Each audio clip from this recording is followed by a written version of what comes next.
We are moving now into the second unit in this course, introducing you to biomedical ethics. Our first unit involved the 5 moral principles we will be using throughout the course. Now we will consider some fundamental dimensions of the professional-patient relationship. After this brief unit, we'll move into a longer unit focusing on those issues related to end-of-life care. Then finally, in the fourth unit, we'll look at efforts to reform our healthcare system, in part to improve access to healthcare, a requirement that many people think the principle of justice points to. But now let's think about the professional-patient relationship. And we'll look particularly at these basic expectations that patients have of healthcare professionals. For honesty, for meeting the requirements of informed consent, for respecting patient privacy, and protecting their confidentiality. Those are the matters we will consider in this unit. Let me say this first about honesty. Let me draw a distinction between not lying and telling the truth. Honest people don't lie.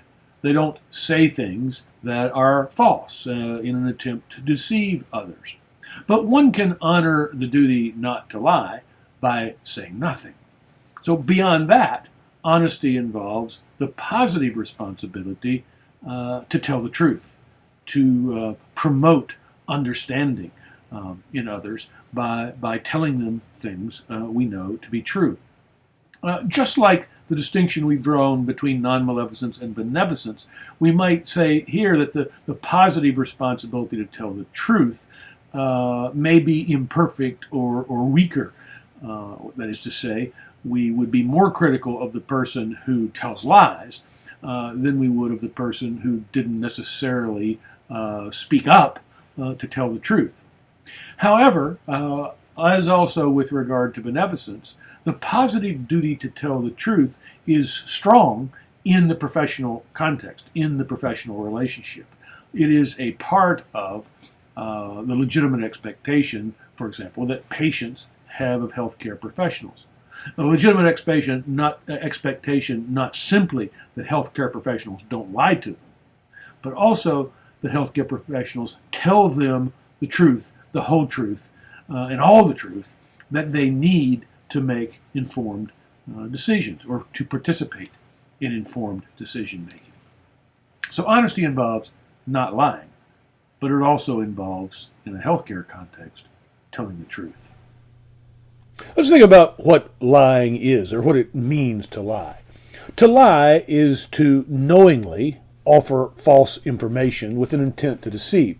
I mean, if one offers false information but didn't realize the information was false, then that's hardly telling a lie. That's making a mistake, but it may not be a lie. And it's also important to recognize that there's an element of intention in lying. When we knowingly communicate false information, our intent is to deceive. Let's think about why lying is wrong.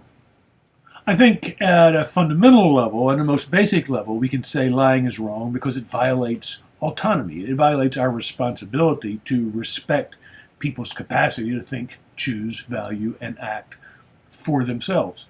When we lie to people, inevitably we are attempting to manipulate them through deception. That is to say, we're trying to get them to believe or to do what we want them to do, rather than what they would do if they knew the truth.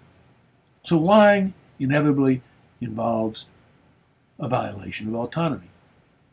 But secondarily, lying is probably often harmful as well, violating non-maleficence. Certainly in the context of a professional-patient relationship, it undermines the trust that is essential to that relationship, and in that sense is harmful to the patient and the professional. It also can lead people to make bad decisions about their health care, for example, that are harmful to them, at least as they would define what's best for themselves. So most fundamentally, lying violates autonomy because it manipulates, but it is also harmful in significant ways. It's important to recognize that there are other ways to deceive people, to manipulate them, and therefore violate their autonomy without telling outright lies. Sometimes we engage in what is called a deceptive silence.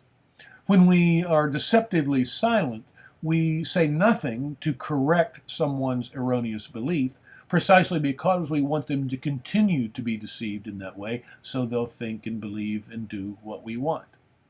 And we might also tell half-truths, partial truths. Again, not lying, but still telling only enough of the truth to leave a person in a state of erroneous belief, precisely because we want them to be to act upon that erroneous belief. In those situations, we are still engaged in deception, and we are still violating people's autonomy.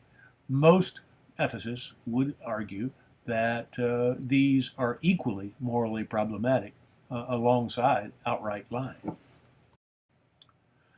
Many scholars have noticed the silence of ancient codes of medical ethics, like the Hippocratic Code, with respect to honesty in professional patient relationships. The Hippocratic Code, in fact, says nothing about a duty to tell the truth or even a duty not to lie. Moreover, until recent decades, many folks have noticed, the practice of paternalistic lying or deception was quite common.